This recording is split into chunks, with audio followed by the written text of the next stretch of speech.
Hey, what's up, guys?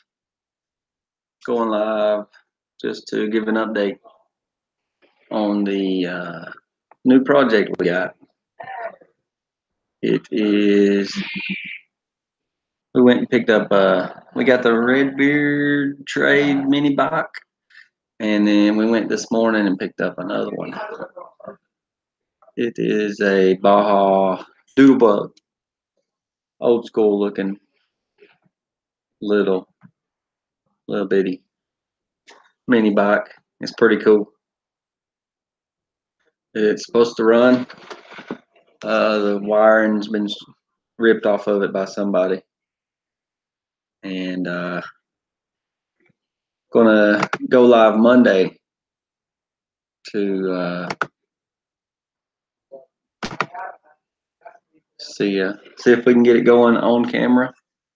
I'm not gonna try to do anything to it until we go live, so y'all can see how you can go to find something on Craigslist, find something on Craigslist and go get it.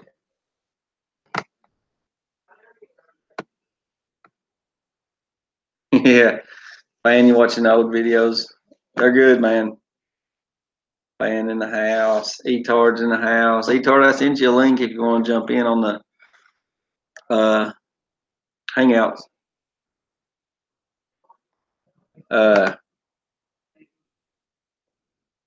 Yo, what's up, Daryl?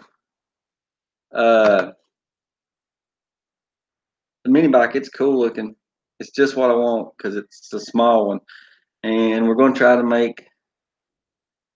Eventually, I'm going to put a Predator stock, basic stock Predator on there with the governor, exactly how you get them out of the box, and run it against the other one that we got from Redbeard and see what the stock Predator does against modified 96, I think it was, CC engine.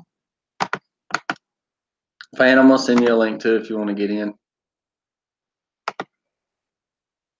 So yeah, it's gonna be cool.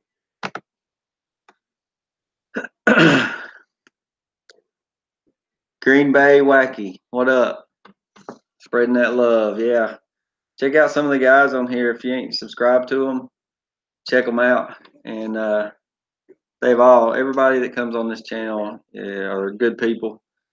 Got awesome channels, great content. We all try to do the same thing. Yeah, everybody's bouncing around to live stream. DFA zone in the house from behind the wall. He's right back there behind that wall. They're playing games and stuff on the Xbox. I got a house full. Just made everybody tacos. And my boy said, go live. Show them how you make tacos. But 11 cars with Russ. Yeah, I am a car guy. I love cars.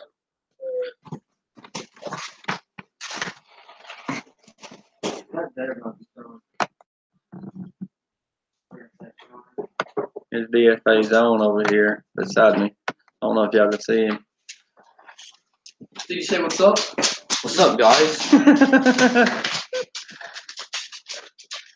Yeah, they were in there playing the Xbox and acting a fool. What kind of cars you got? Green Bay?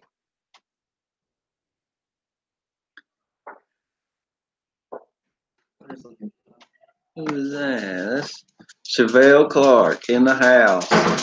Sean says to send you out a 423 from way back in the day.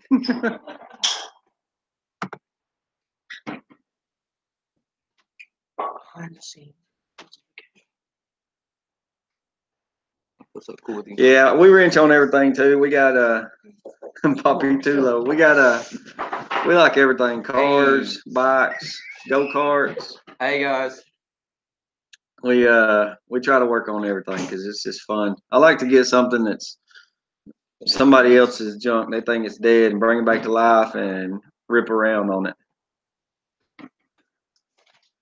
Yeah, we got a couple people in here tonight. Yeah, we do all kinds of stuff. We work on cars. I like working on the older cars. My daily driver is a 1980 CJ5 Jeep, so that tells you quite a bit. Not everybody will drive a 1980 Jeep because it rides like a 1980 Jeep. Yeah, Monday's going to be a good show. We got 2 mini bikes. He told you in the comments over there. They're basically the same bike with there's 2 different styles, two different style frames, but basically the same bike. Mine's more of a if I had the garage and I could get out there to it, I'd show y'all what it looks like. But tune in Monday. We're gonna have them both at the compound. I'm pretty sure I can get mine to run. It pulls over good. It's got good compression. A 90 Silverado, Durango, high top Ford van. I had a 95 Neon. It was a 4-door back whenever I was about 18 years old. All right, Poppy, too low out. What? A 94 diesel dually crew cab 7.3 diesel. Is that the 94? Did they have the turbo diesel in 94? I can't remember. I searched on them because I wanted one like crazy when I had my rock crawler to pull it around. And everybody told me to stay away from the non-turbo because they didn't have the power. Yeah, the turbo. I've heard that the 7.3 turbo is one of the best motors. That or the Cummins 12 valve. I've done my research and looked at them, and everybody wants $1 million for them. That's right. Tows anything. I couldn't believe that the Cummins is like a 6-cylinder, and it'll tow as much as the 7.3, which a lot of that's in gearing, I know, but those turbos, they got that low end torque, and they'll pull like crazy. But I sold the rock crawler now, so I don't need much to haul around a pit bike or a go-kart. Yeah, the Monday's live stream is going to be a probably a long one because I'm going to try to get my bike at least running. Hopefully I can find a chain tomorrow so we could do a shot around the track or something if we get it running, because the chain on it was rusty, and it actually rusted enough that it broke the links when they tried to roll it. It's got a tire. The tire's off the rim. I think it'll probably take some air. I really haven't. It's still actually in the Jeep. I took it out of Tard Mobile when we went and got it. Threw it in the Jeep. Hauled it over to show my stepdad and get a 4-wheeler we're going to be working on.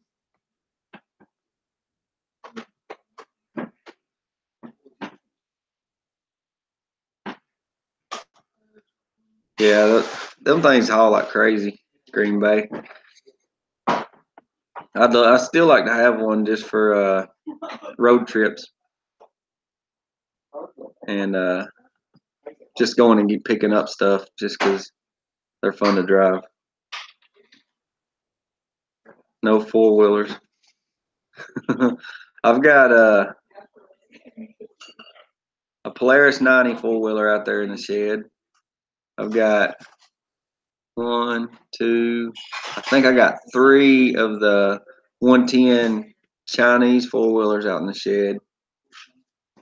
I've got the CRF 250 dirt bike out in the shed. Pepsi all the way, Tard. Pepsi and a hamburger for me.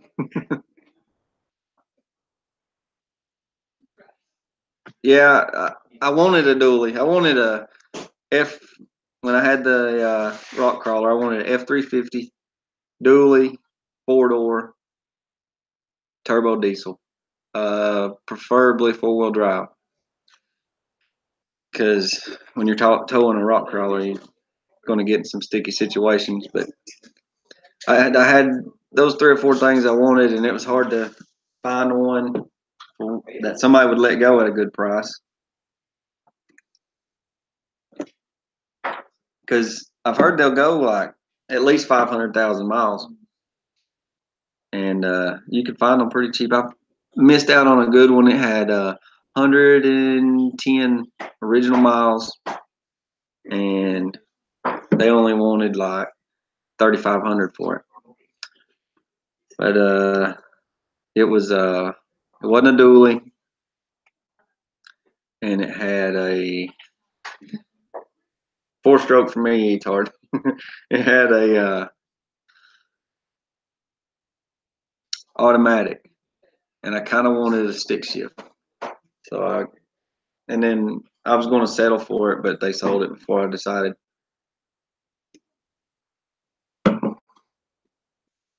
$1,800.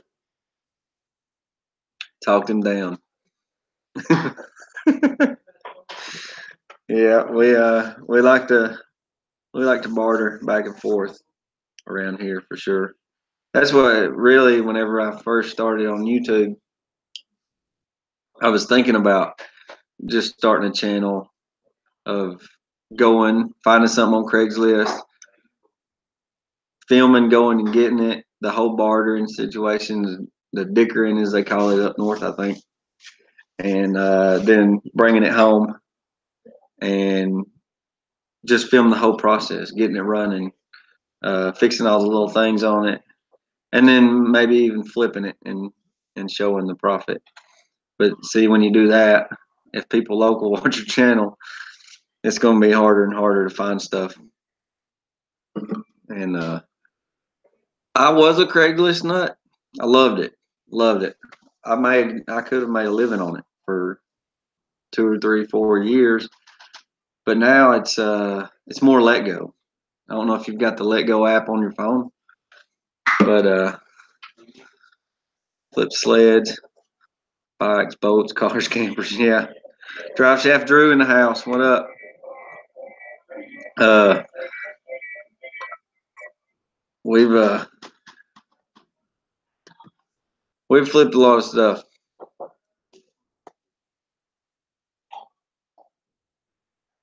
Yeah, the Craigslist is good here. There's a bunch of good deals on there, but I get a lot of those calls. I'm sure you get them too, where they want you to send them an email, or they'll send their shipper to come pick it up, and they want to send you a check, and it's just really a waste of my time.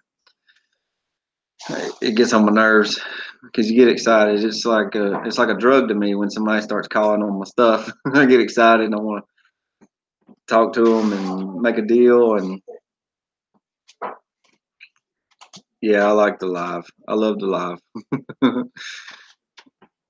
Yeah, we're gonna.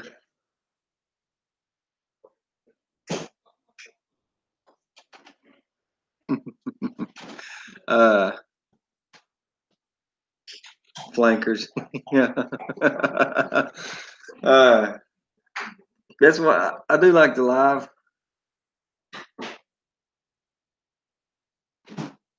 Every deal through text. That's what I like to do. I like the text, and a lot of people want to do it through email.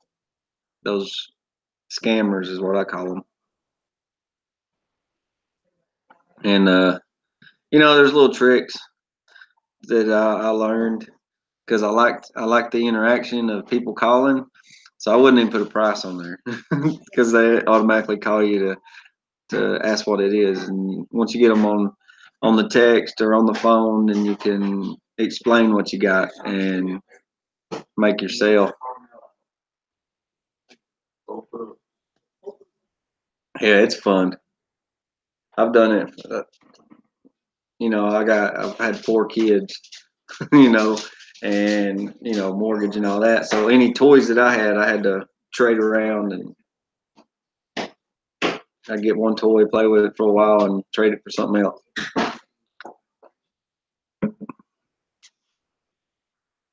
ATAR's good. ATAR is real good at dealing.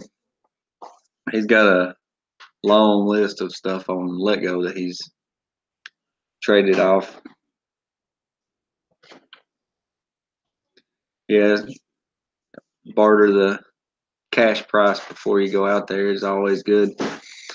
But you still always got that, once you get there, when you see it in person, you can work that deal a little sweeter because, you find flaws. How much it's going to cost to get it going, or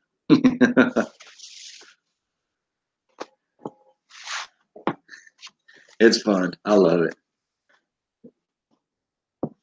I'm not a drinker. I don't do drugs. I don't have no vices. And my vice is trading, building stuff, working on engines. That's what we do. Good night. It's fun. Love it. We got my son-in-law over here. He's pretty good at it too. Once everybody sees all the stuff that I bring in here, they get the knack for it. I've got my stepdad. He recently started buying dirt bikes because I bought a scooter and I bought a Yerf Dog go-kart. None of them run. Ross in the house. None of them ran. Got them going good. Yeah, that's right. My life is my drug. I'm high on life every day. I bought all them and got them running, and he seen how I was doing it, and he got the niche, and he bought the Baja 250. Got it running. Now he's got an expensive motorcycle, and so then he bought an XR70. He's got it running. He's got the niche. Fan in the house. What up? What's up? Just Can you hear hanging me out, okay? man. I can hear you great. I really wasn't even gonna go live tonight. Etard sent me a text, said, "Man, you need to go on and tell everybody to come on. Be sure to be there Monday because we're gonna have a good show."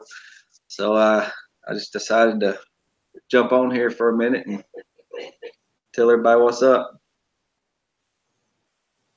Oh yeah, I'll be there for It's sure. gonna be good. Yeah, it's gonna be good. We're gonna try to plan it out where we're not stumbling around so much.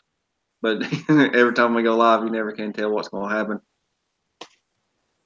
That's what makes it fun. Yeah, I'm hoping that a WV Motard is going to come in as a guest, and maybe he can help keep everything going while we're working, because we're going to be working. Try to get both of those bikes going that night, and maybe even go out to the test track and make a lap. I'm not sure who exactly is in here, but on the Baja Doodlebugs, is that a number 35 chain that comes on them? I'm not sure, because I need to buy a chain this weekend. I'm sure somebody in here knows.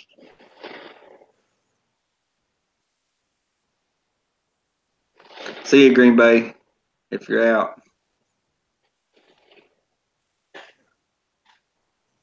Yeah, I like the four-strokers the most, Oh yeah, but I like two-strokes too.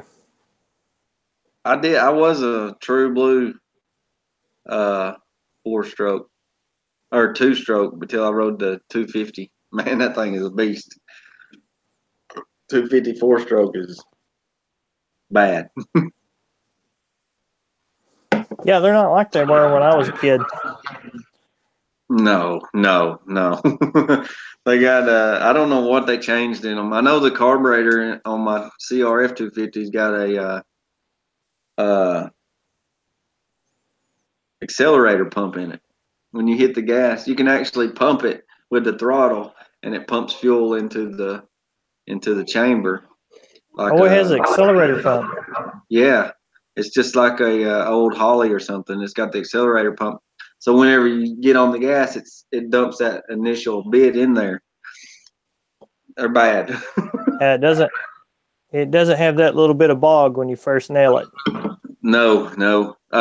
Well, yesterday when we went up to Redbeard's, he had that CR80, and it's bad, but it's a two-stroke, and it's got that. You get on it, and it'll bog just a little bit, and then the power gets up into the power band, the peak of it, and it goes. That four-stroke, it don't have it. it's go from the get-go. E-Tard, I like both the dirt bike and a quad, and mini bike over scooter. I never did like the mini bikes. I always thought they were slow and didn't have any suspension. But here lately, I've been watching them, and I'm gonna build this one fast. We want to see if we can ride wheelies. Absolutely. We want to see if we can make one ride wheelies down the street for days. Yeah, it's the 96cc motor on this thing. It's got the small output shaft. I think it's 5/8, and I'm believing it's having a 35 chain. So I'm gonna see if I can't round one up. Tractor Supply might actually have one.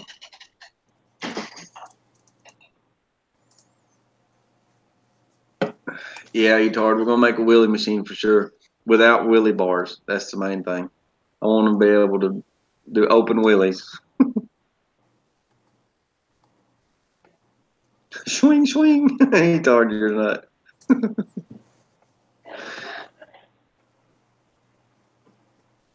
When are we going to see the rest of that build, Rasta?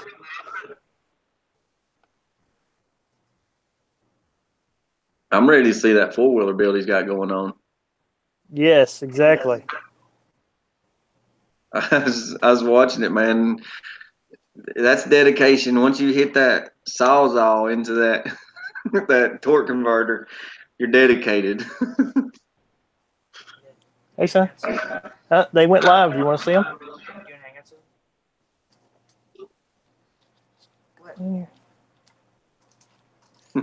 There you go. Hi. There's Link. What up, Link?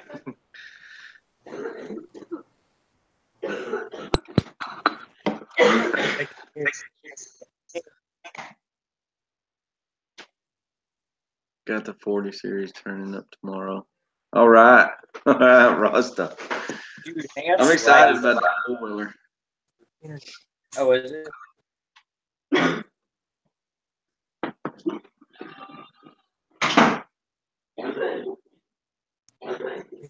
Microphone noise. Yeah. Is the noise too bad for my microphone? No, it sounds good. Okay. I gotta get back. They're gonna want me back. Okay. I was on David Johnson's live stream the other day, and there was a little bit of breeze blowing, and it was being really disruptive, and I had no idea it was even happening. Oh, yeah. No, it sounds clear. Clear as a bell. I could actually hear Link behind you just as clear as I can hear you. So. Oh, wow. Okay. He's playing Fortnite, I'm pretty sure. That's what they're doing in the bedroom back there. They got about 3 Xboxes in there. Cool. That's what they do on the weekends. They all pile up over here, and everybody brings their Xbox, and everybody brings a little monitor TV, and they all got their little station. That'll work. They was doing the rocket ride where they fire the rocket and the guy rides it. Have you seen that yet? Yeah. The guided rocket. They can jump on there and it'll carry the guy into combat, and then they can hit a target after the guy jumps off. That's cool. I used to watch them play that Call of Duty, and they'd just get off and start playing where they would like shoot. They'd shoot one guy and it would shoot him way up in the air.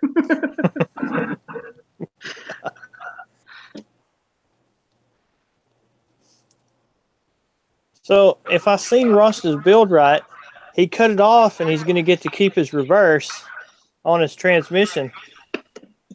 He just gets rid of the motor part that he doesn't need, and he's going to keep his reverse and won't have to have the jack shaft or any of that stuff. Yeah, that's the way I took it too. It's going to be awesome. He's basically just doing away with the power from the two-stroke or the original motor and putting the 420 in there in its place. It's going to be a great build. I can't wait to see it. Yeah, that's the kind of builds I like. When somebody takes something that they ain't even supposed to be together, put them together and make it work. Yes. I was talking the other day.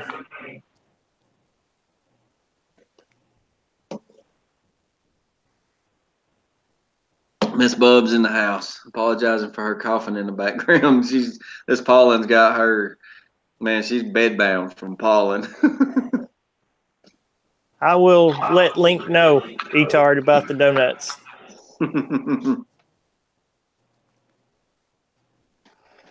We love to see the kids out there doing stuff.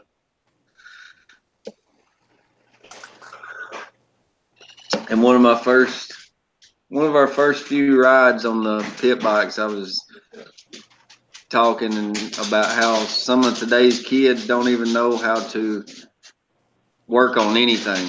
They don't know how to pick up a wrench. They don't know how to set the timing in a motor or anything. Don't even understand it. And that's why I started doing builds to get the kids out there to show them it's not that hard. You just got to get in there, and if you mess it up, just start over.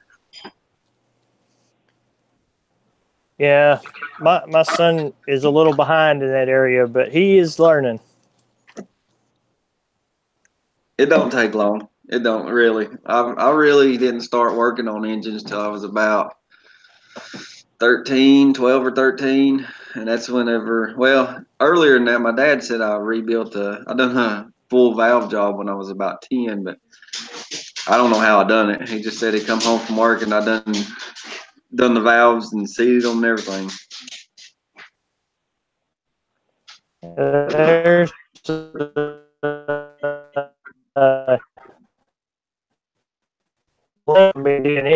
there with me.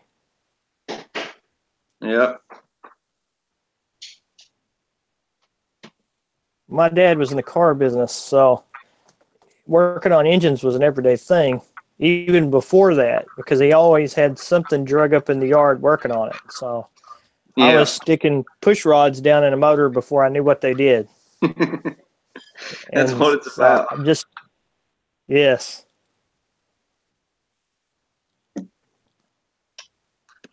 So I kind of want him to be the same way. We're going to change the engine out on a tiller that has the vertical shaft pretty soon. Oh, yeah? I've never messed with one like that. This is an old Sears, and it already broke the tip of my finger. The pull rope broke, and when it slapped my finger and broke the tip of my finger. I've had them break like that before on me.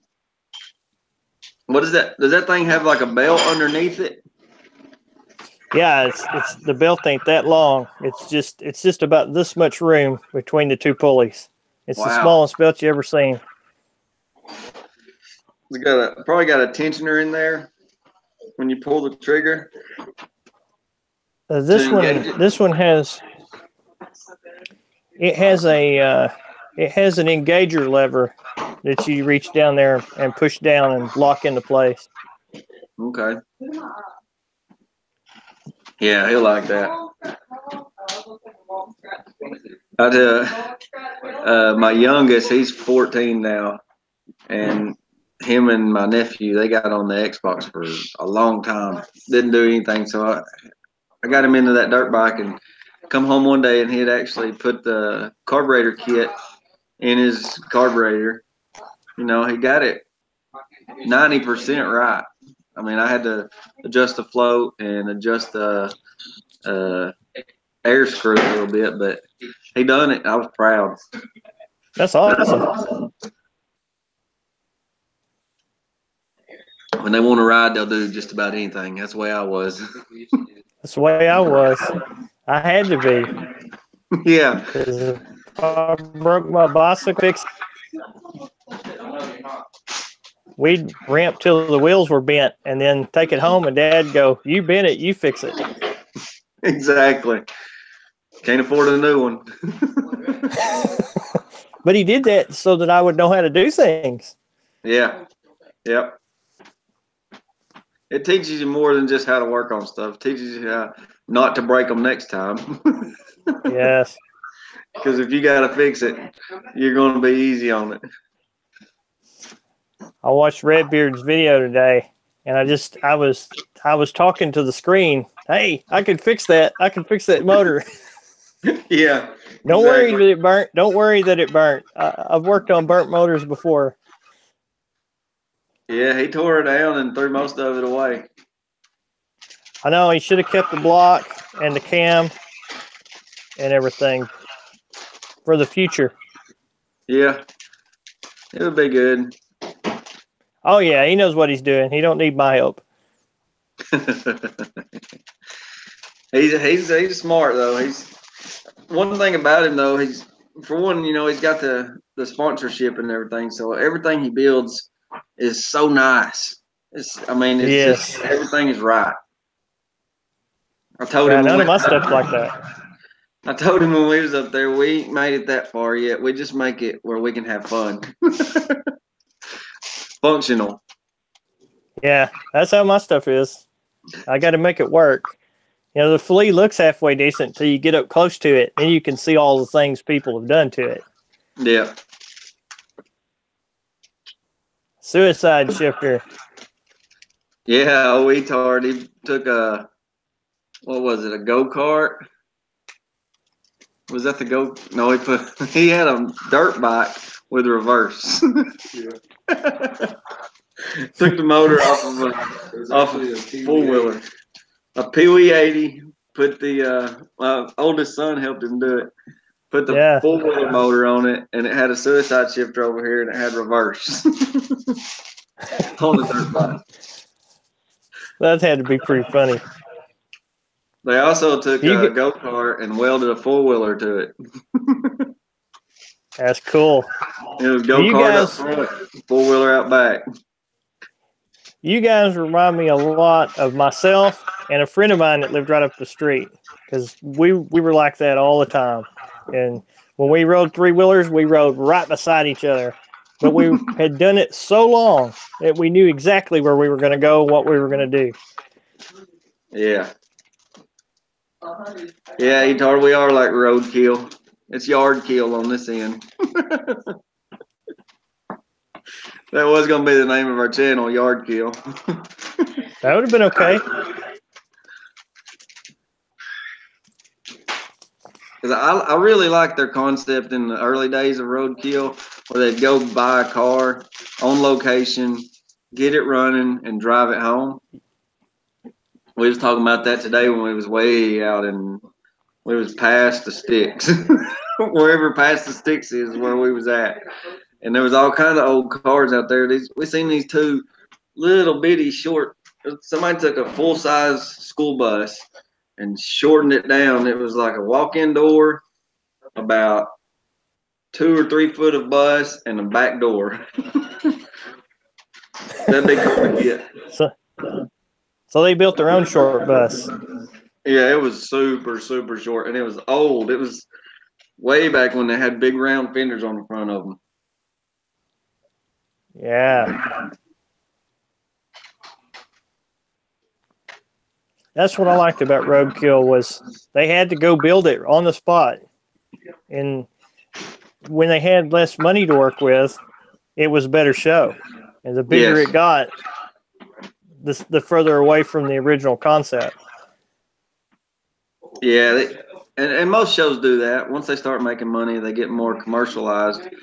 Even back in the day, whenever, I don't know if anybody remembers Orange County Choppers, when they first started, they done great builds. It was more in a small shop, and then they started growing and growing and doing commercial bikes for NASCAR and everybody else, and I lost interest. I lost interest when they were fighting so much that's all it was. Yeah. They kind of focused in on the fighting more or less. What was Jesse James's show that he had? It was good. I liked it. Yeah, we watched it for a while. I can't remember why we stopped. Casket TV in the house. What is up, man? I haven't heard from you in a minute. Yeah, Jesse James had the show where they would build weird stuff. Like I remember I think it was a Mustang where it was a lawnmower. I missed that one. It was cool. He had the doors would open up and it had blades on it, and he'd mow at full speed in a Mustang. That's cool. Monster Garage. Etard remembers it's called Monster Garage. I was pretty hooked on overhauling there for a while. Yes. Overhauling was good. There was a couple of good shows that come out that didn't make it. Junkyard Wars was good. That's the one where they had to build a project out of whatever was out there, right? Exactly. Yeah, we liked that one. That was an awesome show. They built some cool stuff. I liked the one that not that long ago where the guy's name was Christmas. They were great big heavy guys. They were kind of like a bunch of gangsters. There was they were good old boys. Yeah. When you said the big old heavy guys, the only one that comes to mind is Fat and Furious. Yeah, that's it. That's the one. That was a good show. I love them guys. I was just worried they were going to have a heart attack because they eat so much. Yeah, everybody in here, check out Casket XX TV. He's got some, man, he can kill on the little, I think he's got an XR70. He kills on the wheelies, man, for days. Very. I'll check it out. He also rides he's got a wheelie bicycle, and I've watched him progress a little bit on it since he's got that bike, and he's getting good on it. Riding wheelies just on a big full size, like a 10-speed size bicycle. But yeah, he's good.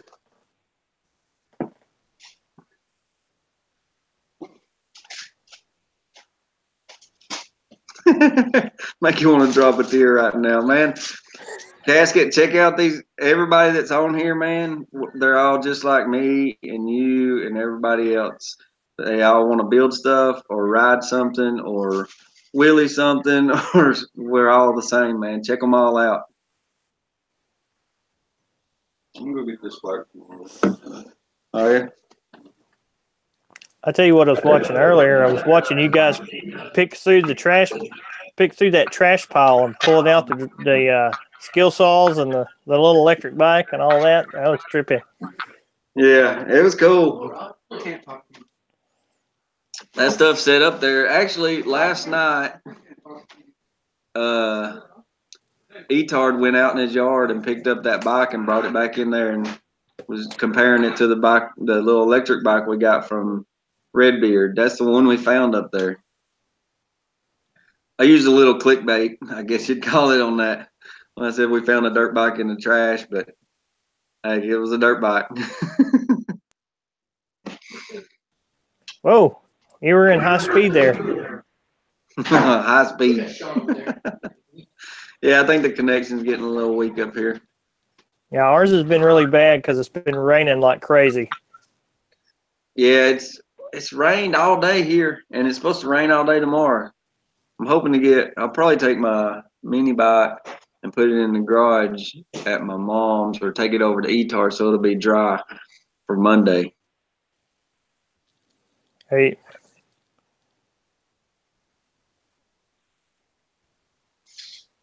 Yeah, looks like it's kind of streaming up over y'all right now.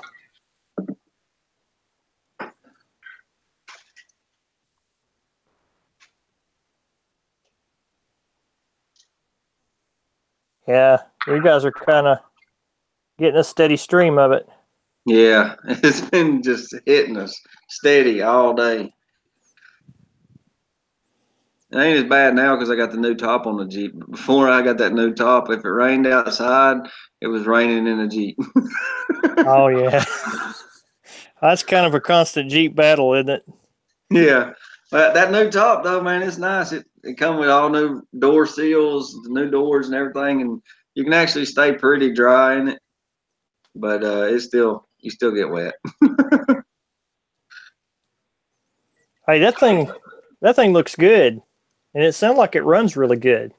It does. The only thing it's really flaw is the transmission. It come with the weakest transmission they made for a Jeep, and it's got some. If you rode in it, you could hear it. You can actually hear the gears meshing inside of it where it's just worn out. Yeah, it's got 1,000,000 miles on it.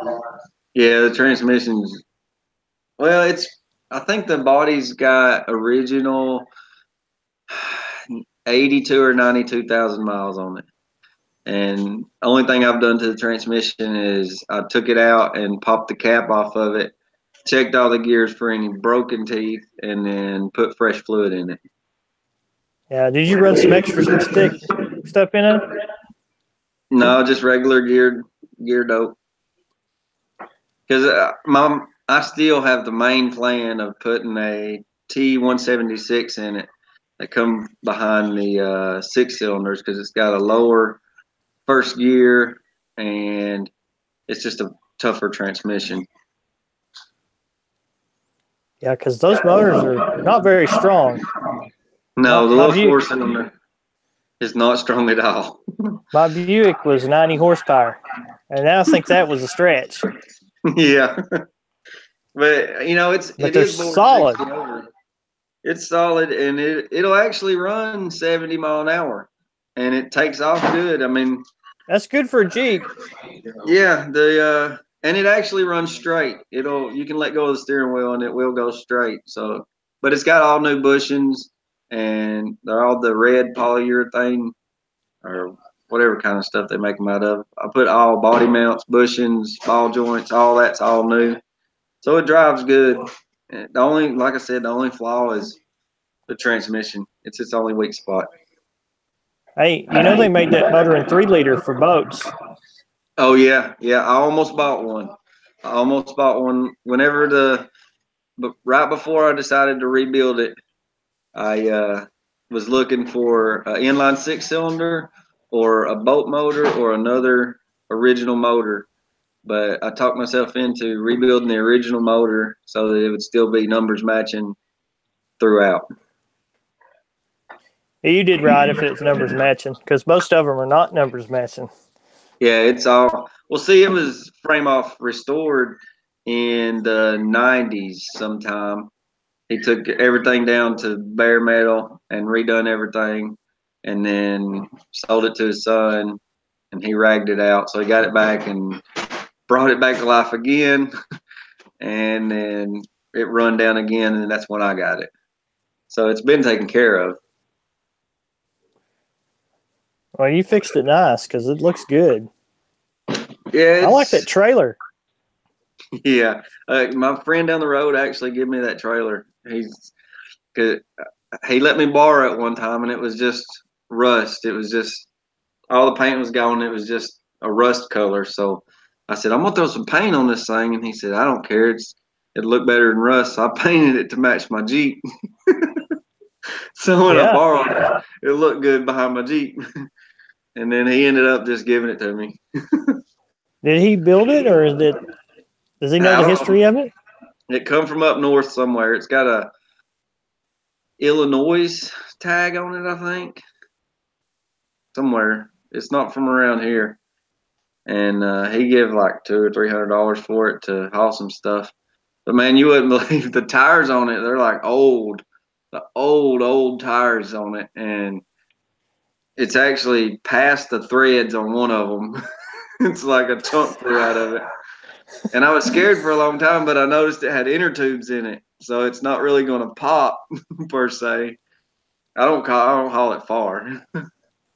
And you probably never put enough weight on it to bother them old tires anyway. No.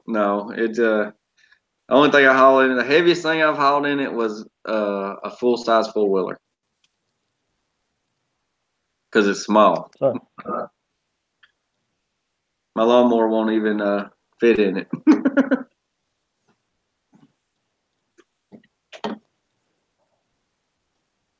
yeah, it almost looks like a yard. It almost looks like a lawnmower cart with regular axle under it. Yeah, it's made which out is of fine. It's made out of like a 40 model, I think, truck bed. It's an old truck bed. And it's got a weird leaf. It don't have dual leaf springs, one on each side. It's got one that runs across from wheel to wheel. And it kind of teeters on it. It's kind of weird. That is an old one. Power band garage in the house.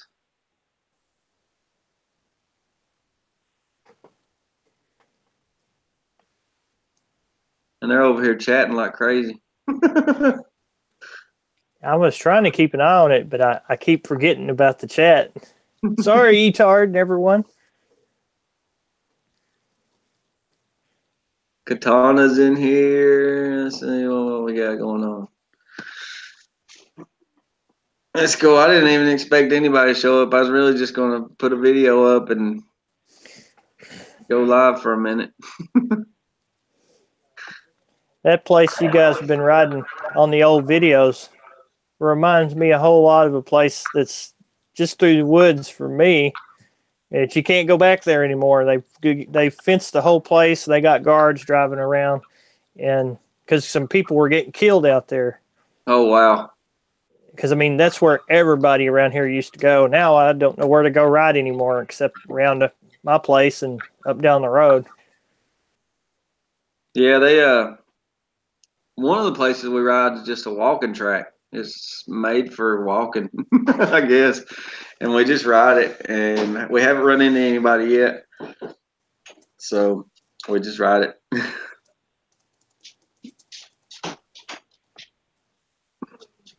It's hard to find places to ride when you live in the city. I guess so. It's getting that way with all the hunting clubs around here.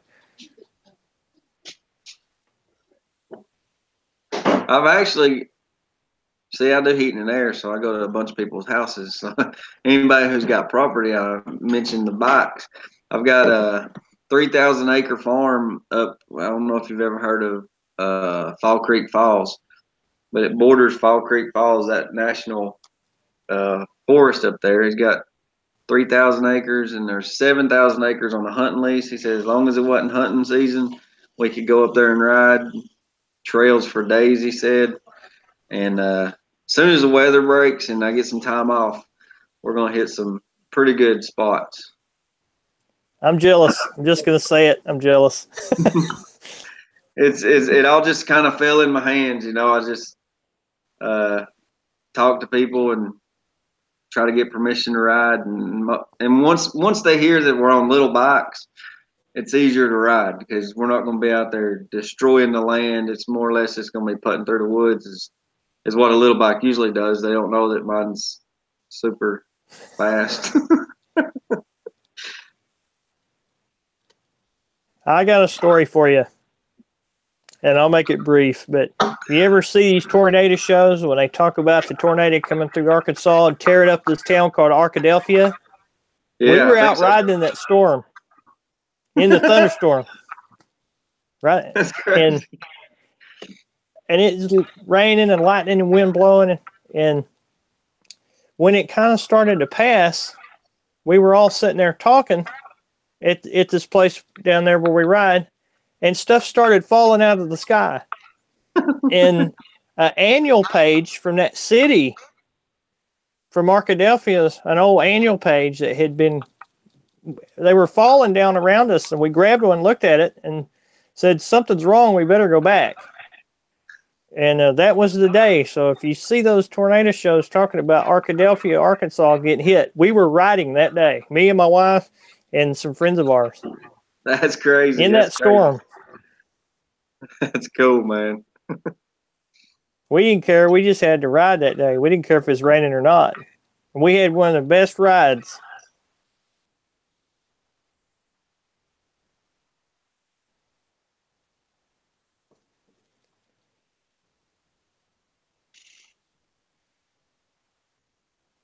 Yeah, Casket, that 143 kit, it's a machine. It's got a lot of torque, and it's like you don't even need first gear on it. Second gear is great for wheelies, hill climbs, and it's almost like it's got a low gear when you put it in first. I love it. I noticed you riding taking off in second gear a lot. Yeah. Because it's got plenty of power. So you could re-gear if you wanted to. I could, yeah, I could. We've got a spare motor right now tore apart further than I've ever been in a motor. We got the case split, and we're putting fourth gear in it for Etard's bike. Whenever we get it all back together, we're gonna put it on his. And while I'm in there, I'm gonna look at the transmission and see how it works and see if there is a possibility of changing some gearing. Because I would really like to make mine street legal for, you can make them street legal for minimum speed, like a 50cc is, like a scooter. Yeah. And because I've got a title on it, and the motorcycle shop said all I need is a tail light. Don't need blinkers because you can use hand signals, and you got to have a horn and a title and a few small other things. And then he said if I get the things that I need, then he'll sign the paper saying it's got everything it needs to be street legal, and then I just take it down there and register it. That's cool. Now you can do that with here if they consider it a low speed vehicle and you can take it on roads under 45. Yeah, you should be able to go faster than that when you get your gearing in. Oh yeah, it'll run 52, I think now, but it's screaming. If I change the gear, and it'll be a lot better. But at wide open throttle, it's screaming, and you can run about. When I first built it, it would run 55, but I was running 110 octane fuel in it. On pump gas the other night, I think it ran 52. Yeah, I can understand why you don't want to change your other gears, because you'll mess up that second gear power that you're used to. I would like to change third gear, make it a little taller so that I can go first, second, third. And if I put fourth in it, make it tall so I can get the top speed for traveling. I thought about changing it on the flea, but from second to third, it pulls a little bit of a wheelie just letting off the clutch, and I love that. So I'm scared to change it. I'll miss it too bad. Yeah. Well, I like that little bike. It's cool. It's all get out, man. I never would have dreamed it was a 50.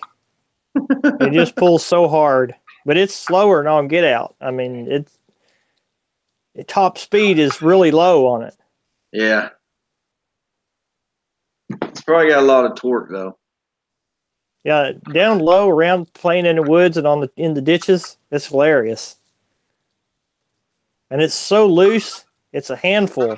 So it scares you to death to ride it. That's what I like about it. Casket, I had a CR or XR70, and we blew it up finally. It smoked for 3 years, and I put a cheap Chinese motor on it, a 110 I think it was, or 125 with a clutch. Man, it was a beast, man. It I can do coasters on it. Pull in the clutch, rev limiter, coasters, and drag the rear fender on it. We rode the dog mess out of that bike. 70s is where it's at for a small bike. They're really good. They don't get what they should from people because they are a good bike, especially the Honda 70s.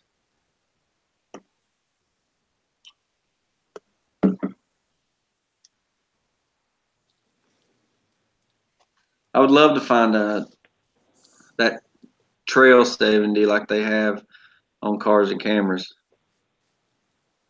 That's what I was looking for when I bought the Flea. I was looking for a Trail 70, but they were so out of sight money wise. I couldn't.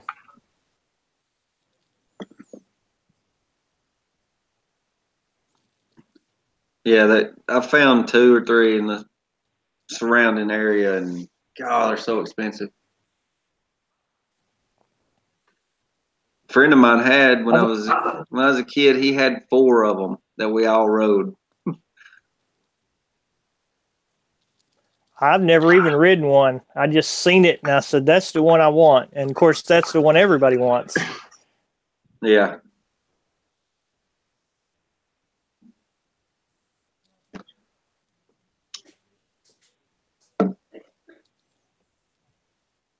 Was trying to find a picture of that SL70.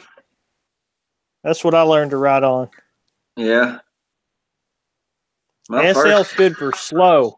My first motorcycle was a XR80, 84 XR80, and blew it up.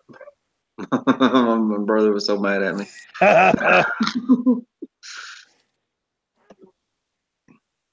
My first bike looked just like that, but not as nice. Yeah. That's nice. It was slow as all get out, but I liked it.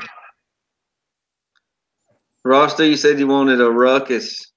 I'll tell you, if you take a Ruckus and do a 150 swap on it, they're mean. But the factory Ruckus with the 50cc on it, they're actually slow, real slow.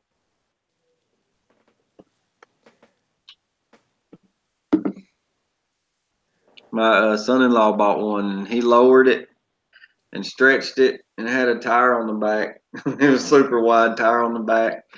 And he modified the carb, and which he's a pretty heavy guy, but it would pull him around at an average speed of about 35. He did a heel and it would slug out on him, and he sold it to a guy, and for expensive, you wouldn't believe how much those things sell for, but he done a 150 swap on it, and it's amazing. It's total different.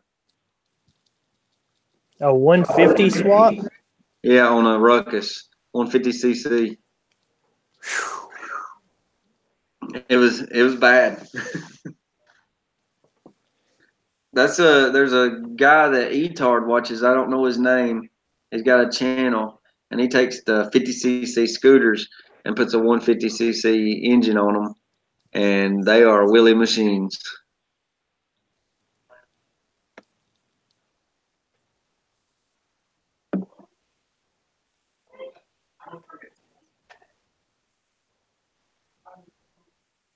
Yeah, Casket, you'll get them wheelies on that bike. You're pretty good. I've never actually been able to ride a wheelie on any kind of big bike. I got the BMX bikes down pretty good. That's what I learned to wheelie on. And then I remember days and days and hours if I had a XR 200 back in when I was a kid trying to ride wheelies out in the old cornfield. Man, that thing beat me to death. It didn't even have a back fender on it when I got done with it. The back fender was so gone that the seat was tore from looping it so many times. Oh, man. I want my CT70 to look just like that. Oh, wow. That? Yeah. I even like the color. You can buy them things, man, and buy engines that'll bolt right on. No problem. Just bolt right on there and have plenty of power and everything. Yeah, you don't need that twin like that, but I sure do like the sound of it. Yeah.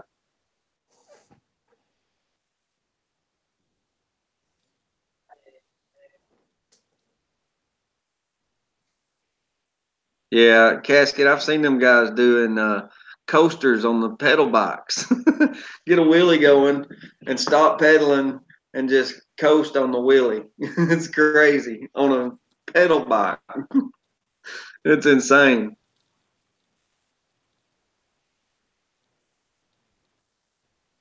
I just never could spend the time to learn it that good. No. I could jump them. I could jump bikes like crazy and little wheelies and race. I raced bikes when I was a kid, but as far as riding long wheelies on a bike, I could not do it. There was a kid in my neighborhood. He could ride a wheelie out of sight on a bicycle. I don't know how he done it. Which is the same guy. Years later, I met him in a parking lot. He was riding a stunt bike, and he's the one that got me into riding stunt bikes. He was out there on a CBR 600 just killing circle wheelies, and I was like, man, this is where it's at right here. Mm.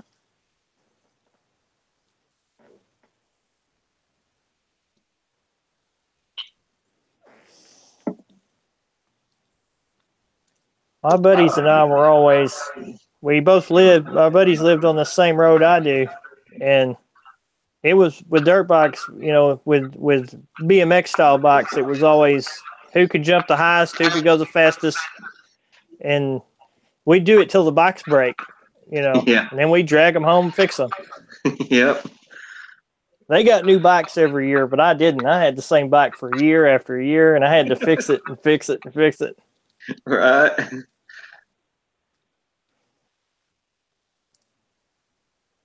Learning wheelies on a 450. That's a lot. Daryl. I don't heal up fast enough to ride them big bikes anymore. No. I haven't even touched the 250 in so long. We're going to do a video on it, though. I need to get it out and tear it down. And it's so hard, though, man. Just to get to the carburetor. It's a Honda CRF 250, 2006. It's bad. But it's so hard to work on. It's a race bike. I don't know why they made it so hard to get the carburetor off of a race bike. Usually race bikes were made to tear down and put back in between races, but I guess you don't mess with carburetors that much during racing. Or they got it all covered up with plastic and... No, it's just the carburetor I was talking about the other night. It's about 5 inches wide, about 6 or 7 inches tall, and it's in there, and you can take it loose, but you can't get it out. No way until you take the rear subframe off, the seat off, take the shock out, lower the swing arm, and then bring it out where the shock's at, straight out. It's crazy.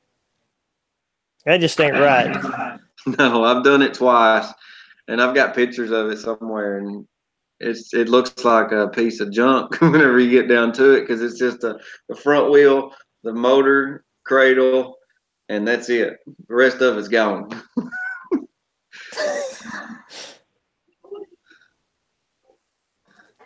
Chinese four-wheeler put me in the hospital. I believe it. Yeah, he was in the hospital for a while. Trying to hit that jump out there. I'd like to see the video of that. That was no, actually, I wouldn't. That was probably 6 months to a year before we started the channel. There's stuff like that we wish we had on video.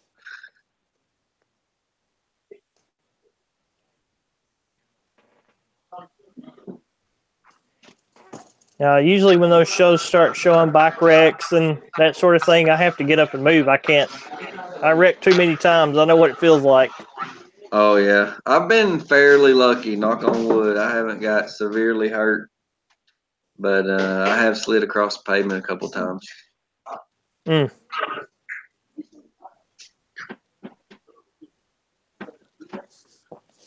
I get a big scar right here and a place on the back of my head where they've sewed me up. Oh wow. And the silly part is we just got out there to that mining area to ride, and I flipped my four-wheeler as soon as we got there, bailed off of it, and landed on this arm and then slid on my head.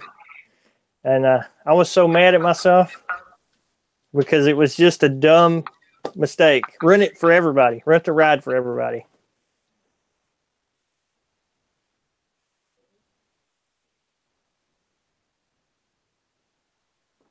Ross, are you going to take are you saying you're taking the crankshaft out of it? Out of that 250? That's going to be a job. Removed a gear off a GY6 250. What gear are you trying to get off? Casket. Life is always better on one wheel. Come here, Maxie.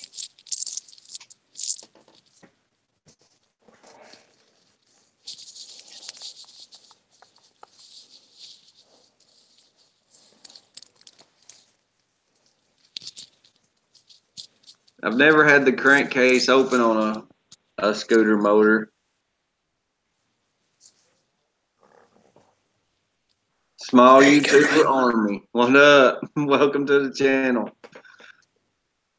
If you haven't checked everybody out on here, check them out because they are awesome. Bunch of great people in here.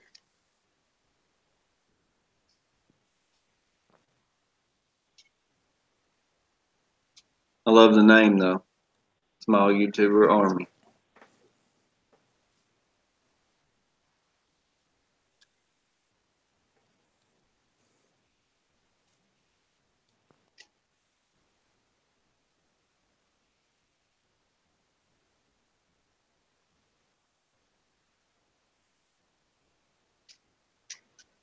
Yeah, everybody in here, I haven't had a problem with any of them. They're all just great guys and gals.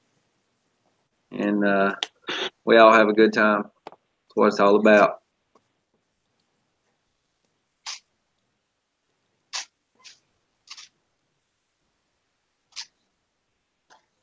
Yeah, the bigger you get, eventually the spammers are going to come and the disruptors. You just have to hit them with the band hammer. Kickstarter gear is keeping the shaft from sliding out. Kickstart gear. I will check into that, Rasta, for sure. I've got a couple of motors out in the shed. I'll look at it and see what I can come up with. I'm not sure exactly how it's held on there. But you can always go to the go-to and Google it. But there's probably a video out there somewhere of splitting the case or changing the crankcase or a crank or something, I'm sure. The haters, you can bet somebody's done it before. Oh yeah. Casket, they hate us because they ain't us.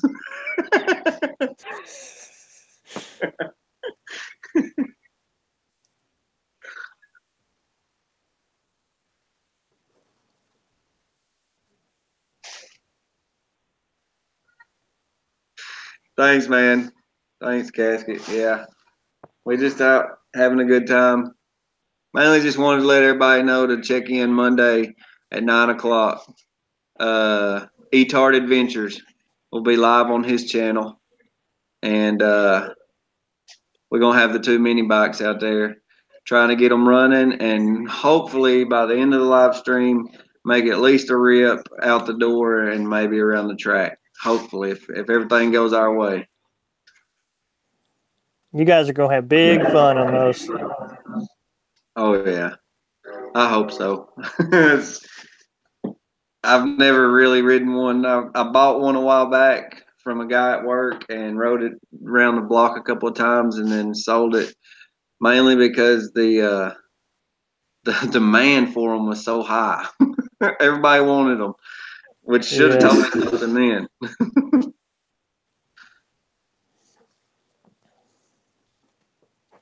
Yeah, Casket, hit that little bell up there. It's up there in the corner. Get that notification and check us out Monday night. It'll be cool. E-Tart on Monday. I'll be on Tuesday. E-Tart on Wednesday, and I'll be on Thursday. And then Friday, Saturday, and Sunday, you never can tell what's going to happen.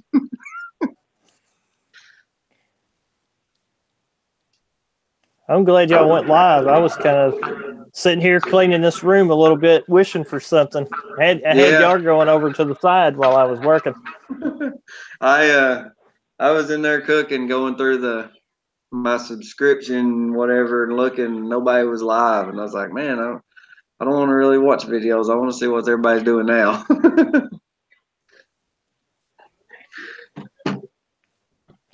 Well, E-Tart said he was with his kiddos, so I didn't. I was just watching. I actually was watching yours to see kind of the other side of some of those rides.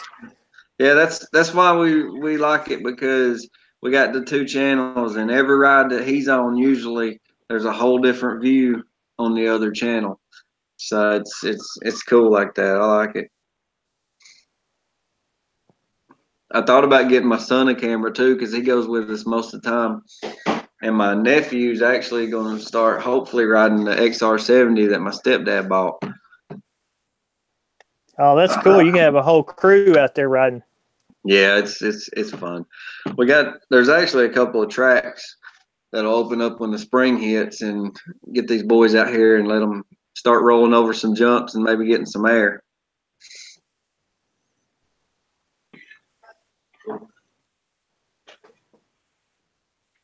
'70 gang. That's what I'm talking about. The '70 gang. Yeah, Casket. My stepdad bought that XR70. It's a 99, I think. It's the one that had the big white gas tanks. Said 70R on the seat. He bought that thing for like 25 or 50 bucks. Had a hole in the piston, and he bought the whole top end from the crankcase out, the piston, cylinder, head gasket, cam, valves, everything for $90.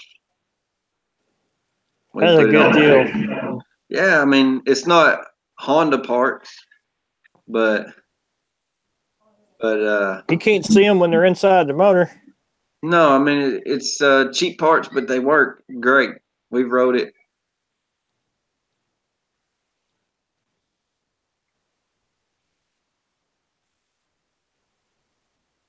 Yeah, man, small YouTuber army.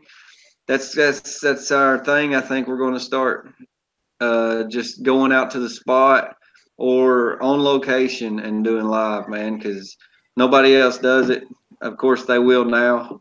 they'll see us doing it, but that's what it's about, just starting a new thing and going out and letting people hang out with us while we're out there just ripping up, and maybe some people can learn some stuff. I mean, I don't really advise learning from me, but you might get ideas from me and get out there and try some wheelies, try some burnouts, try to ride a bike, try to learn how to work clutch, something. People don't realize that those small bikes make even the smallest ditch into a play area. Just the little bumps. And you better hang on. And that's what it's all about. You don't need this huge place to ride when you got a small bike. Exactly. We're in the 423. We in Chattanooga, Tennessee. 423.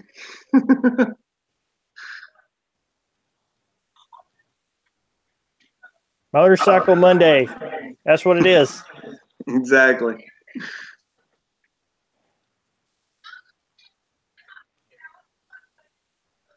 Man, I appreciate that.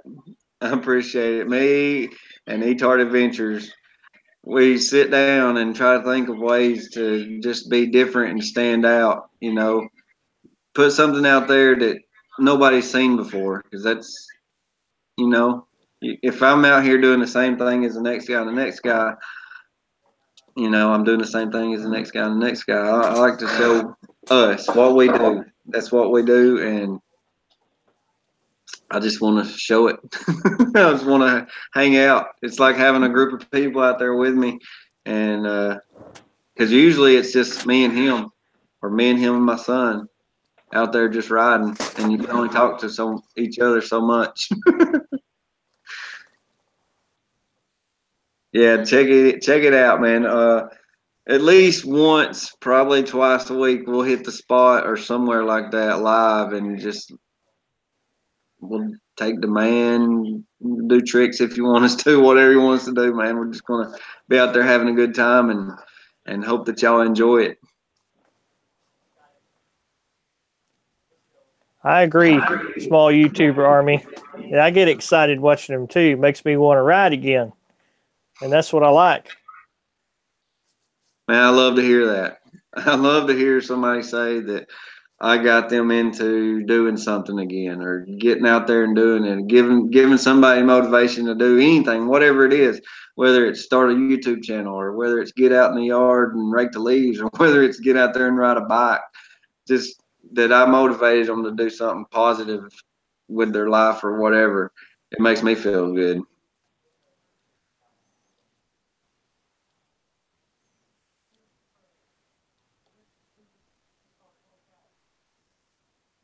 There's too much negativity in the world, for sure. Yes, there is.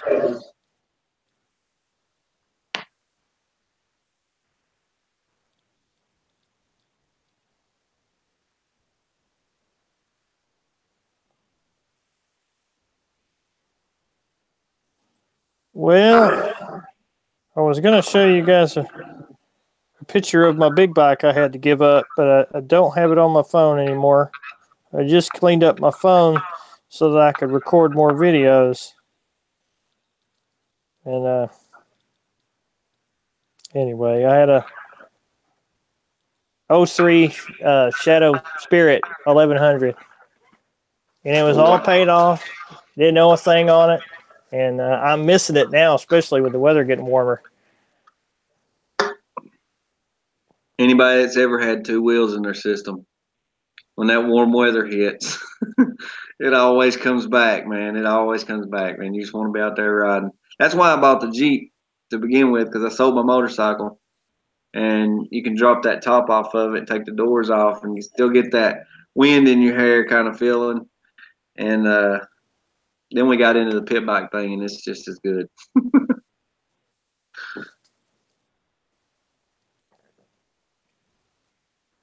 And I'm not even a hater. A trike is just as good to me. Some people say the trikes are not a bike, but hey. Oh, yeah, they are. Anything that'll get you out there in the wind. I'll tell you what I really miss is three-wheelers. I had a 110 Honda three-wheeler, and I rode it, broke it in half twice. Oh, yeah, the three-wheelers was a good thing, man. It's the thing about the three-wheelers was people would want to just get on them and ride it like they would a four-wheeler or something. You actually had to drive a three-wheeler. You had to hold on to them handlebars, because if I don't know if you've ever let go of the handlebars on a three-wheeler, but those handlebars will go into a death wobble and throw you off the thing. Yeah, three-wheeler. You ride a three-wheeler with your whole body, not just your hands. You have to shift your weight. You're constantly moving from one side to the other, and you make it turn. It doesn't naturally want to turn. Oh, but yeah. It does want to wreck. They do want to wreck. You have to keep them from wrecking. Yeah, they want to flip. And that was their downfall. Wrapped a three-wheeler around a tree. I believe it. Oh, yeah. I flipped my 110 a bunch of times. And you find that nice ramp that comes across and makes a nice straight up pitch where you just go straight up and fall straight down. That's how I broke it in half. Oh, wow. Small YouTuber channel. Appreciate the love, man. We'll send your name out there as well. send people your way and spread the word for sure. I appreciate and get out and ride. Words. Yeah, get out and ride. My saying, I'm trying to make it my slogan is be safe. At the end of every video, I try to say be safe. Whatever you're doing, be safe.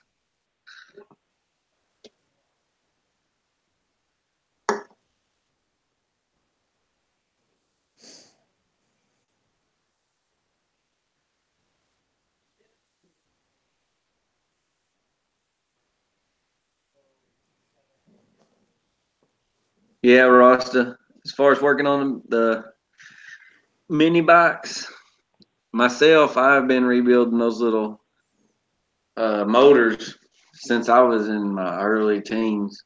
Actually, before that. So as far as working on them, there ain't much to them. You got the motor, which is a basic motor, and a chain and a clutch, and I love it.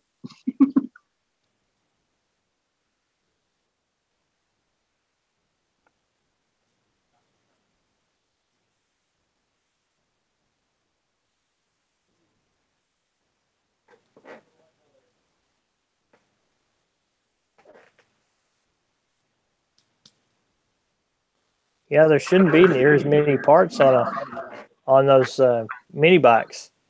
There's just nothing to them. It's just an engine and a sprocket and a wheel and a clutch, and that's it.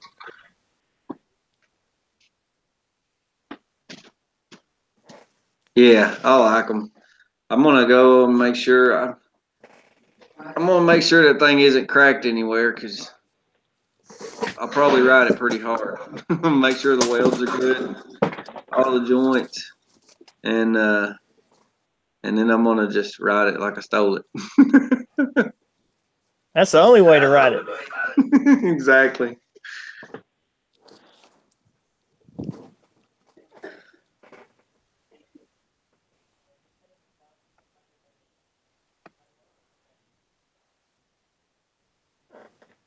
So you're going to keep the governor on your mini bikes? Is that what you were saying earlier?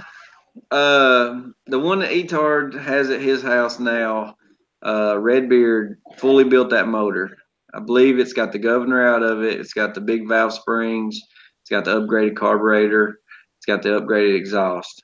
And I'm pretty sure it's a 98cc or 97cc motor. So I want to put the stock Predator 212 on there eventually. Just stock. Everything just like you take it out of the box and put it on there and see how they compare. Oh, it'll run good anyway. Yeah, so if somebody wants to take their regular motor and build it, what it does compared to going and buying a motor for about the same money as you could upgrade the original motor and see what the difference is. It could be the same. They could run the same, could get the same top end, or it could be night and day. I don't know. We're going to find You out. get a couple more thousand RPM without the governor. But I never take it out of mine because on the Manco go-kart we had, it was insane. It was a one-wheel pill, but still you could feel the frame flex when it would get traction. Yeah. And that was stock. I've always wanted to build a one-wheel pill and that will just leave a burnout as long as you want to on the street. This Manco, it came with a 3 or a 4 horse, and we went to Harbor Freight and bought the 6.5, which back then they had the blue gas tank and the blue side cover, and we just bolted it on there, and that's what we was doing, was out there burning the tire off on the pavement in front of the car lot, and I turned it way down. Yeah, those are excellent motors, man. I've never had it. I've never bought one and it not start first or maybe second pull. You put the gas in it. They're amazing. And you just start it and you start having fun. The hardest thing I ever had out of one is I bought an old go-kart and I had to go find a bolt to put the clutch on. That's the hardest thing I had, finding a bolt to put in there. Besides that, I've never had any trouble on any of them. Yeah, our bolt was too long. I had to cut it down and bevel it so it would thread. Yep. You ever do that? Have to cut the bolt off and then bevel the edges up? Yep. Where Sharpen it it would like thread again? Sharpen the edge almost like a pencil so it'll take a bite. I used to have to do that with the all thread when we're hanging units under houses. We'd screw these things into the floor joist and then screw all thread in it, and you'd cut it with a saw. And if it's a new guy and didn't know what he's doing, he'd let that saw blade bounce on them threads, and it was all screwed up. So I kept a grinder in the truck, sharpen those edges to a bevel, and they'd always start right up in there. My brother showed me that little trick. That reminds me of when you got a long piece of all thread, and you got to start your nut on there, and if your nut needs to be way up here, you got to thread that thing all the way up that rod. So I took a drill bit. It was like 11/16 drill bit that was a socket that drove those not Johnny boats, whatever they're called, into the floor joist. So I put tape on the socket upside down so the sticky was showing. So then I could just put my drill going and touch that nut with it and then spin it and go up. Because it took forever to put that thing up. They don't make a deep well socket that's 2 foot deep. They should, on some of them. Yeah.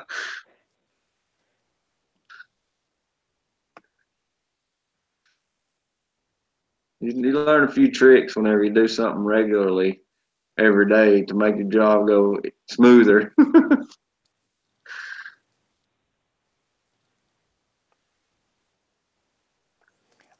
I seen my dad do something one time. He pulled a Chevy head without pulling the intake. Really? Yeah, I don't know how you do that.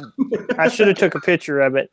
Yeah. I'll never forget it because I said, Dad, you can't do that. You just can't. He said, I'm going to. And he did too. If there's a will, there's a way.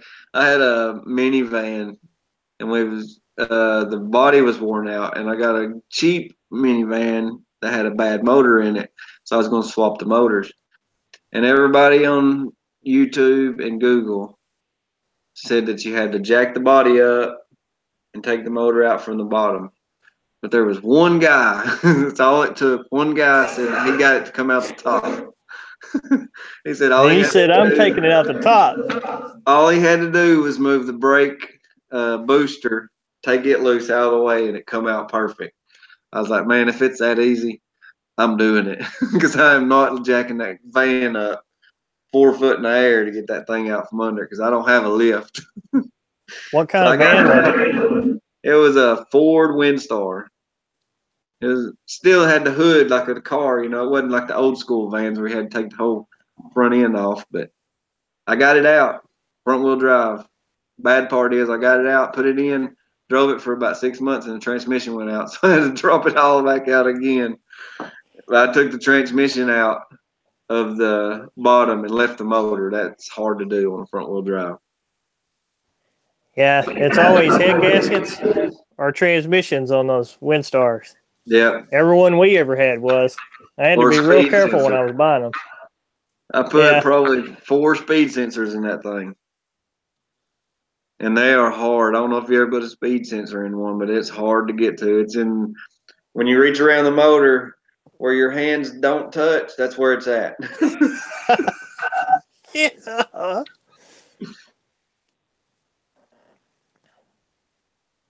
And it's easy change, though. It's just a 10 millimeter bolt that you take out, pull it out, put the new one in, put the bolt back in. But it took me like 2 days to do it.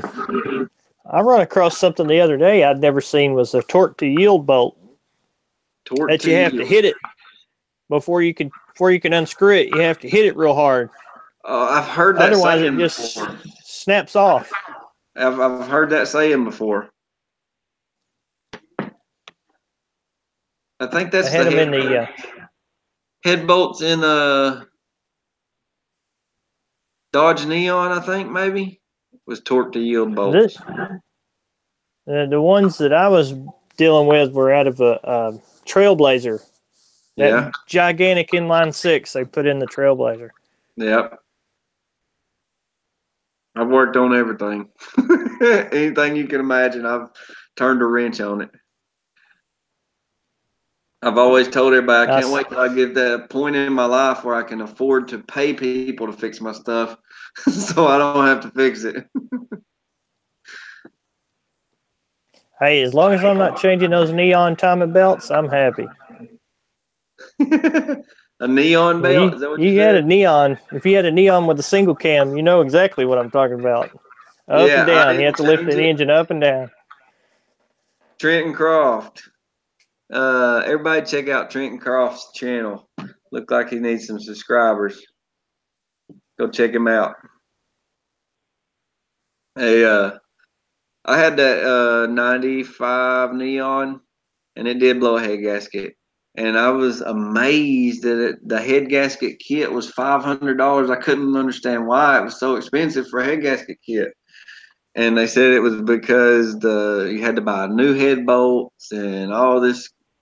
I was like, man, this is crazy. Yeah, those stretch bolts. You're supposed to chunk them. Yep, stretch bolts. Can't use them but once. I put a water pump on it too. That was a monster. It runs off the timing belt, I believe. Yeah, if you're going to put the water pump in there, it's just about as good to put the whole thing in. Yeah. Well, see, that was what it was. It had the water pump went out and it blowed the head gasket, but I didn't know. So I put the water pump on it and it still blowed smoke and bubbling out the radiator. So I ended up trading it in. I put the head gasket in it, got it running, and traded it in on my first nice car. Hey, those SRT4s will move it. Yeah, E-Tart Adventures SRT4 run 9s in the 8th mile stock. Stock. I mean, straight stock.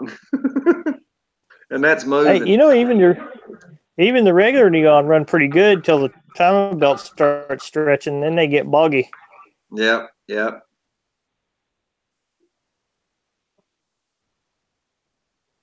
I bought a neon from him. It was wrecked in the front, and it was at a car dealership, and the front bumper was hanging down. It had a couple of bent fenders. So I went up there and pulled that junk off and threw it in the back seat and drove it out of there. And that guy wouldn't sell me a car for a long time because I bought it for $100 bill. And it took a long time before he married to sell me another one. Oh yeah, E-Tart, I totally forgot about the built one you had. You had this neon SRT4. Oh my God, he took me for a ride in it one time, and I was literally scared, scared, man. It had I forget the numbers on it. It had close to 600 horsepower, or over 600 horsepower. Fastest car I've ever rode in. He had another Integra. No, was it an Integra? I can't remember. He'd probably correct me. It was. He said it was faster, but I wouldn't let him get in it while I was. I was scared. But it was bad. It was. I don't see how they could even be street legal. It took me for the one ride I went in the neon. We got off and some kind of boost hose come off or something. So he got off the off ramp and he popped the hood, checked it out, and took off. And I swear felt like we was airborne going down the on ramp, getting back on 153. That thing was mean. Then he come out here and dropped me off, pulled out in front of the house, and took off in second gear and left a burnout. I don't know how long my property is, but it stretched my whole property. At least 300 feet. 2 stripes. Took off in second gear. That's awesome. Yeah, he said 460 horsepower in the neon, and the Integra had 542. That's a lot for a 4-cylinder. That's some big power. It had a turbo. It looked like jet engine underneath there.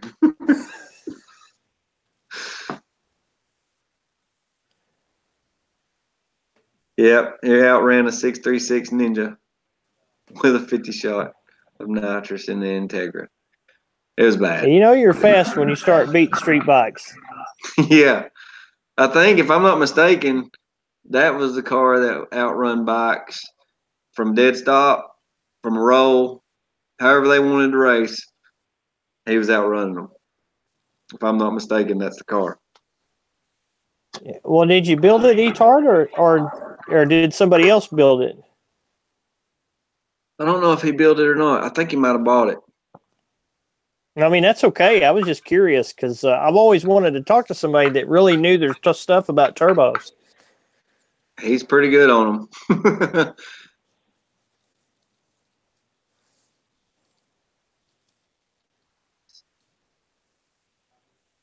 I wouldn't mind having a turbo on my IROC. Yeah. What motor's in that IROC? Right now, it doesn't have a motor in it. Oh, yeah?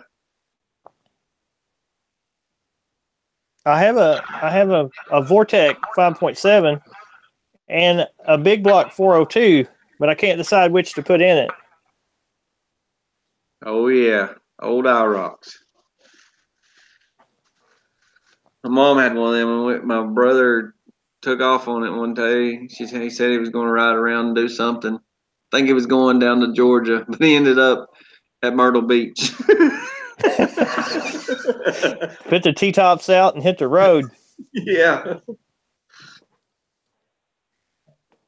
Well, I've had several Z28s, but that's the car I've been trying to get a hold of forever.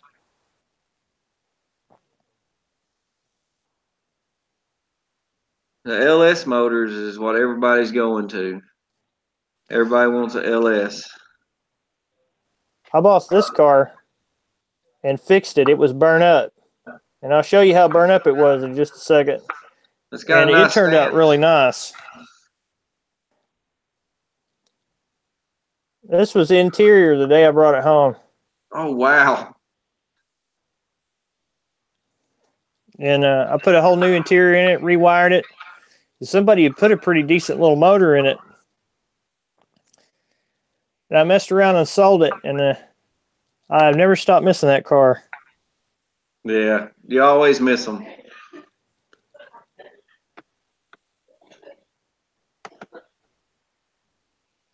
I've sold so many things that I wish I could have kept. What happened was I got frustrated. I had two Z28s and other stuff, my truck and a car I drove back and forth to work all the time. And every time I went to get in one and hit the key, the battery be dead or something. And yeah. I went out there one day and the mice had eaten the wiring out of one of the Z28s. And the batteries are all dead, the carburetors stopped up, and I sold all of them. I got mad and sold them all because I didn't want them to sit there and get eat up. Yep, yep. Interior looks like all the Fieros. I said, I'm a Fiero guy. I like them because they were ahead of their time, I believe. They were like a poor man's Ferrari. But they said if you lined them up, at one point in time, every half mile there would be a Fiero on fire. Well, yeah, a lot of I never had a fire problem with mine. What I did have was my Vortec blew up, and one of them had 75,000 miles on it. Yeah. I was upset because I was running about 60 mile an hour down the interstate, and it just let one go on me. Huh. And I was mad because that was a nice car. The thing about them was, I think it was the 4 cylinders, if I remember correctly. The fuel line went in right above the distributor, if I'm not mistaken. And if you ever got a fuel leak, it would drip down on the distributor and the exhaust manifold, and they would just ignite. It was a design flaw.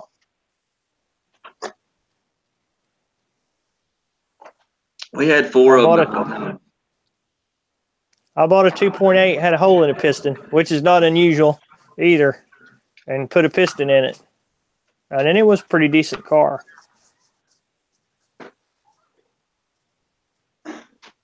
And if you ever find a standard that the clutch is messed up and nobody can fix it, it's the clutch pedal. Oh yeah. The clutch pedal twists, and then it won't disengage anymore. And all you need to do is go ahead. I had one that the throwout bearing pushed through the teeth on the clutch plate. They give out. I guess the throwout bearing probably locked up and pushed through, and I had to change the clutch in it, and that is a nightmare.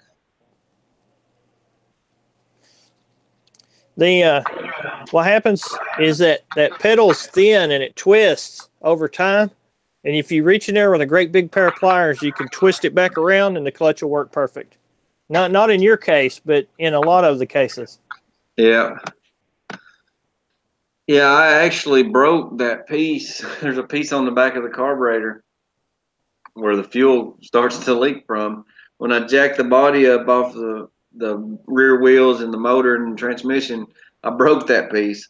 So when I put it back down, I just had to JB weld it together until I could find one.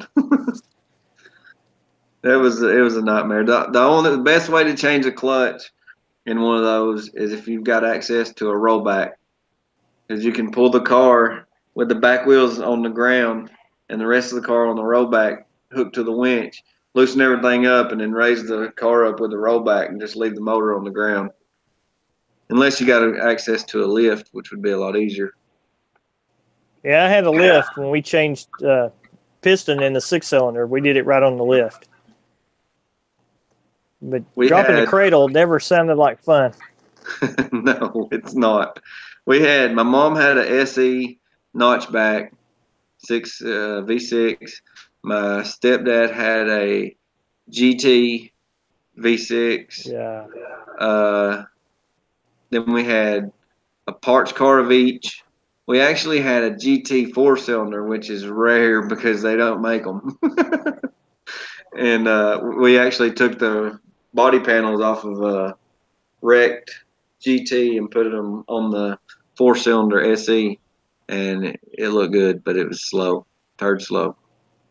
Then I went and bought me a SE 4-cylinder. They're slow. I don't know if you ever ripped donuts in yours, but they do a mean donut.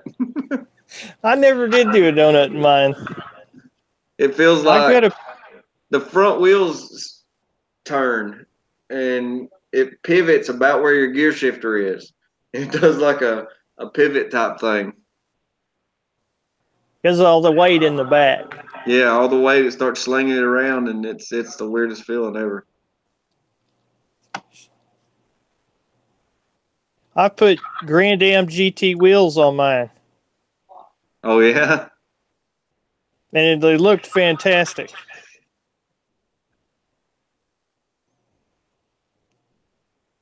Somewhere here I've got a picture of it, but I am not finding it. Daryl, if you're still in here, see, man, thanks for stopping by. Chat rolled up. I didn't catch you. Yeah, my stepdad had dreams and dreams and dreams of doing a kit car. Is why he got into the Fieros. He wanted to build a Ferrari kit car out of one. I don't think he ever did, but we had, at one time, our greatest number, we had 6 total and 4 running. We had 2 extra parts cars. But they are. I had 3. I had 3 at one point, and then I wound up selling them to an old guy who had some more of them. And then I wound up seeing my old car on Craigslist with the GT wheels still on it. Wow. And it was just a 2M4, but it looked wicked with them Grand Am GT wheels on it. Yeah. I've seen a couple around Chattanooga area that somebody's actually put nice wheels, aftermarket wheels on, and they look good. I mean, they were ahead of their time. I mean, how many cars did you know back then that come out with speakers in your seat. Right.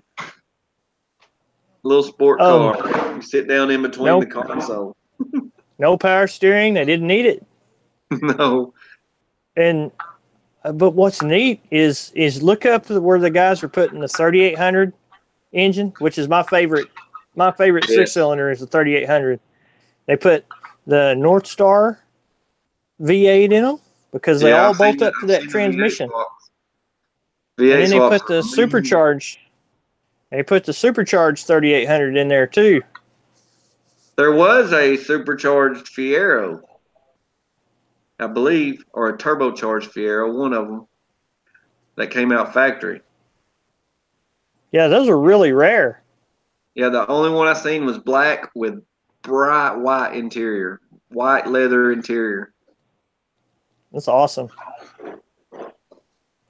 You ever see the one that had the snorkel sticking up that GM made? It was just a concept version. No, I never seen that. That's pretty neat.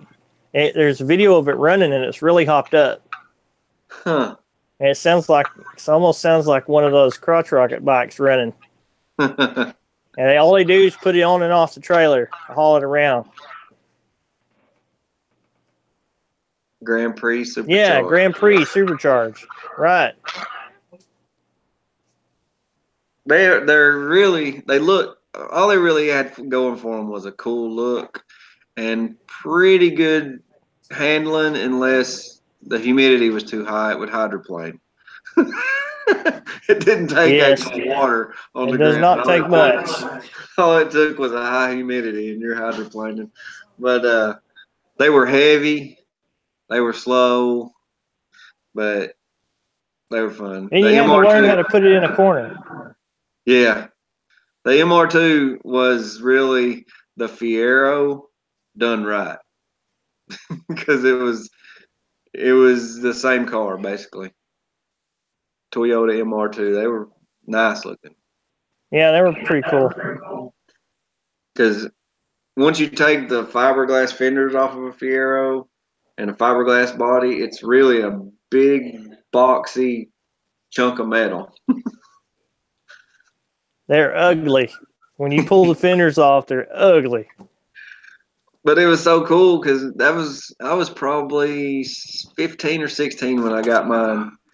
And my fender was busted on the very bottom of it. So right there where that black trim is, I just cut 2 fenders, put them together, and put the black trim over it, and you couldn't even tell. It was all fiberglass, easy to work with, easy to handle.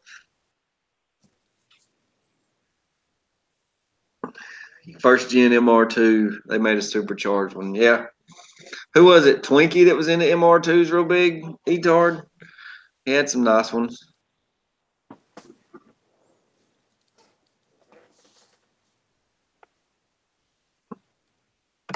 Did we lose everybody? Did everybody run off on us? Pretty much. Let's talking about Fieros. Fieros kind of do that to people. I love them. I can't help it. I like Fieros. I like Camaros. I even like the Z24 Cavaliers, the first gen with the square bodies. Oh, yeah.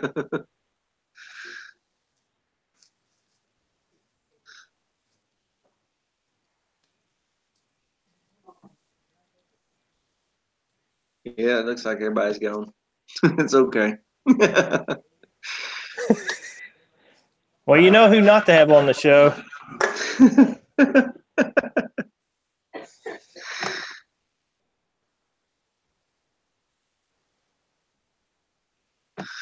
Well, I guess I'm going to shut it down. I'm going to go in here and get some sleep, and I'm going to try to wake up and get something done tomorrow in the rain. But thanks, everybody, for coming by. Everybody that's probably watching this afterwards, thanks for stopping by. All the new people in here, check out everybody on the list there in the comments because they're all awesome people. Check out their channels. Subscribe because there's some cool content rolling through this channel. And Etard Adventures channel as well. He's actually got some people that I don't have on my list here, but there's a bunch of good people with awesome content, and everybody can help everybody because they all. What I don't know, the next guy knows. So I'm gonna sign I off. sure appreciate it. I enjoy being on here. Yes, sir. It's a blast, man. It's rare to meet another Fiero fan. Well, I am one. They're far and few between. I'd love to have another one. Yeah, I'm always looking. I'm always looking. I feel they'll probably have their comeback one day, just like I want that everything else. Yeah, I want that supercharged 3800 engine in one. Oh god. I've always thought it'd be cool to get one and like customize it with some wheels and lightweight, take some weight out of it. Maybe do a tube front end or something. Make it fast. But there's so much you have to do to make it fast. And change those cradle bushings. Yeah. Them things will get you killed. Yeah, E-Tard Adventures, definitely. Everybody check out Small YouTube Army at 9 o'clock Sunday. And he sounds like he's got a pretty good thing going. So we'll check him out for sure. E-Tard pushing the Dodge Omni. That was a beast of a little car for what it was. Yeah, I remember the Omnis and all those turbo Chryslers and the little probe with the turbos. Those were awesome. Yeah, tell them on the Small YouTube Army that you come from Bubsification or E-Tard Adventures channel, and they'll show you much love for sure. So I'm out of here, guys. It's been fun. Catch us Monday, 9 o'clock. It's going to be a blast. Never know what's going to happen. Tard Squad for life, and y'all be safe.